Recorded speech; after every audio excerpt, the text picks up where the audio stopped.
उन्हाळ्यामध्ये मुलांना कसं चटकमटक खायला पाहिजे. आज मी इथे तुम्हाला सोयाबीनची भाजी नाही करून दाखवणार आहे, परंतु मुलांना आवडेल असा पटकन होणारा नाश्ता करून दाखवणार आहे आणि पोटभरीचं आहे. चला पटकन रेसिपीला आता आपण सुरुवात करू. इथे सोयाबीनच्या वड्या घ्यायच्या आहे. मी कमीत कमी 1 वाटी घेतलेले आहे आणि त्या आपल्याला पाण्याने धुवून घ्यायच्या आणि नंतरच आपल्याला काय करायचं, त्यामध्ये पाणी टाकून आपल्याला गॅसवर उकळायला ठेवायचं आहे. आता त्यामध्ये थोडंसं आपल्याला तेल टाकायचं आहे आणि थोडं मीठसुद्धा टाकायचं आहे. आता इथे बटाटे आपल्याला उकळून घ्यायचे आहे. 2 ते 3 बटाटे घ्यायचे, त्याची साल काढून घ्यायची आणि नंतर आपल्याला बारीक किसणी असते ना, त्याने आपल्याला किसून घ्यायचं आहे. आता बटाटे मी सगळे असेच किसून घेणार आहे.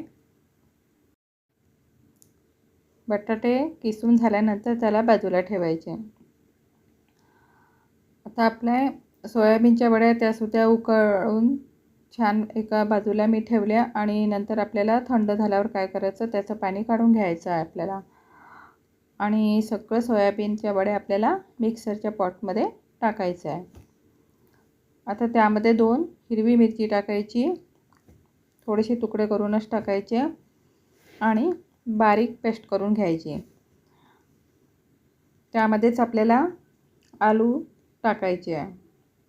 जे आपण किसून ठेवले होते ना, तो बटाटा त्यामध्ये टाकायचा आहे.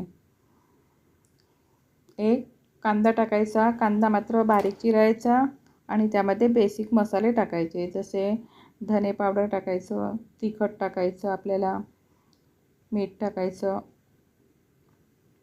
आणि थोडीशी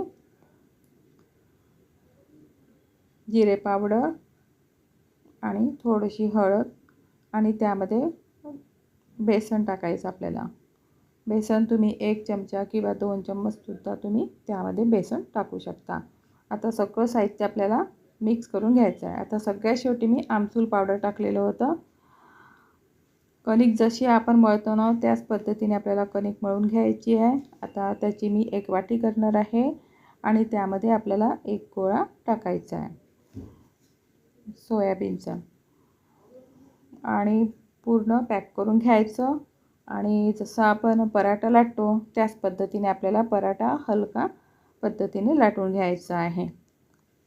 बघा, कधी कधी कांदे जाड असले म्हणजे नाही का तुटतो, काही हरकत नाही.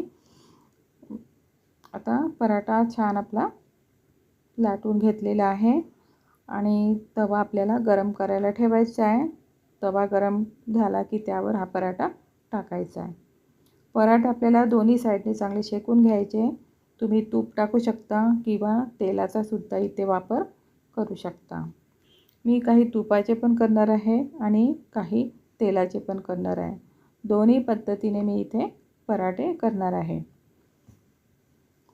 आणि हे पराठे नाही का खरोखर खूप छान लागतात. तुम्ही नक्की ब्रेकफास्टला करून देऊ शकता किंवा मुलांच्या शाळा चालू असेल तर तुम्ही मुलांच्या टिफिनच्या डब्यामध्ये सुद्धा हा सोयाबीनचा पराठा त्यांना देऊ शकता.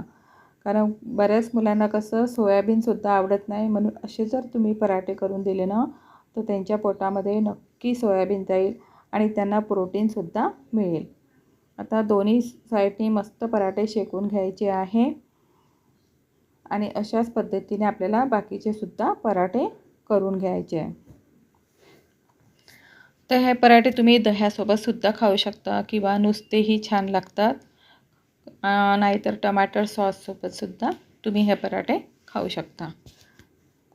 तर पराठे आपले मस्त झालेले आहे आणि मस्त टमसुद्धा फुगतात. बघा, अशा पद्धतीने मी हे सोयाबीनचे पराठे इथे केले आहे आणि हे पराठे लवकर होतात, काही वेळसुद्धा लागत नाही. जसे आपण तुम्ही बटाट्याचे पराठे करताना त्याच पद्धतीने हे पराठे करायचे. फक्त याच्यामध्ये आपल्याला सोयाबीनच्या वडी टाकायच्या आहे आणि चांगल्या दोन्ही साईडनी शेकून घ्यायचे आहे आणि हे टमाटर सॉससोबत सुद्धा तुम्ही खाऊ शकता. अतिशय सुंदर असा नाश्ता आहे. जर आवडला असेल तर लाईक करा, शेअर करा आणि सबस्क्राईब करा.